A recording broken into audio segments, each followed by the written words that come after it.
Working in a school in the UK, I know that computers are really important. Okay, hi everyone, how are you doing? Hi. Good, welcome to the Good News Centre. What we're going to do today, we're going to learn PowerPoint. Okay. And we had this idea of setting up a little computer centre, and we spoke to COPT, and COPT were really supportive, weren't they?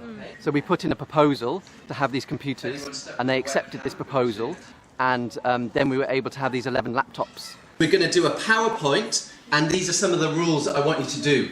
I want you to have a PowerPoint about your faith. In Lorraine's, they've got no resources really, even though they're called a skills centre, but we take them to the Good News Centre. We're using that building to offer them computer skills. They learn how to do PowerPoint, Word, Excel, to stand up, to give a nice presentation skills. Morning, everyone. Morning.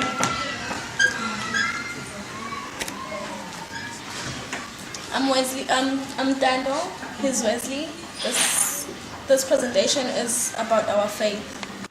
And the computers, it's a real big thing. You know, we think, oh, South Africa, it's like first world part and it's the third world part. And there is that massive economic divide, but these kids who are growing up in the rural third world schools, they're still supposed to be competing on the same jobs market as the kids who've had a Western education. And most of them will never get the chance to touch a computer before they leave school. So it's really exciting for the kids when we bring them in for the first time, and we just know that actually just that exposure to computers is a real plus in terms of their prospects in the future. Sure. So what we're doing, we're trying to hit the need in the community. So are you interested to do computers? I want to ask that it's only Tuesday or people come, and then when they come, we offer a Bible course, come to a youth club, or come on a Sunday morning. And actually, you know, quite a few have, haven't they? So we really think it's working, and we really think it's an effective way of reaching out, touch and teach. These skills will help you in your school and in you know, your later life when maybe you can get a job. We did a lot of research to find out different places where we could go, and we thought South Africa sounded wonderful because of the touch and teach approach. I can go into a school and I can say, look, I'm a teacher from the UK, can I offer my services?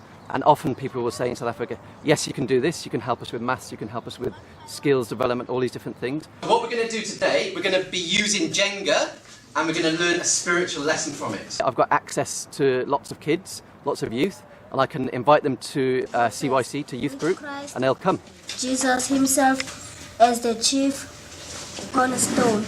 And then we can teach them about the gospel, and we can teach them how to be disciples, and I think teaching is a wonderful thing, and it's so relevant here in South Africa.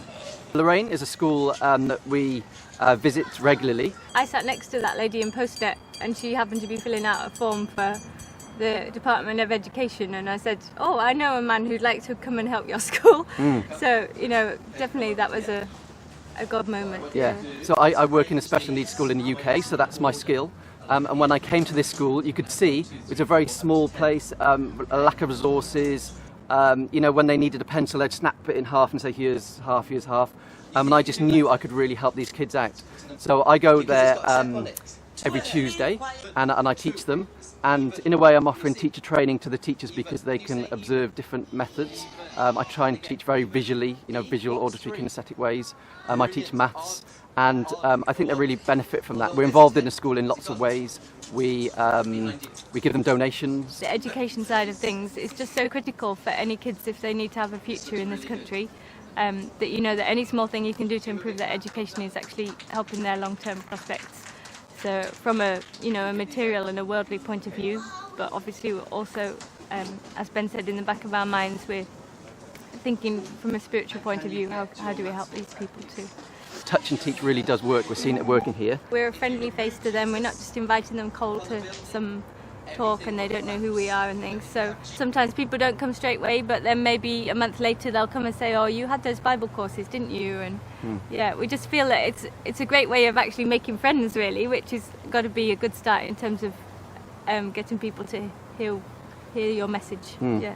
In Margate, we offer so many different activities. We offer computer courses, we do creche teacher training, we've got a creche here, we've got a football team, I teach in schools, so many different things. But the great thing is that we always keep a focus, and that is on making disciples of people. When you can see somebody take hold of it and actually become a disciple, that's the wonderful thing.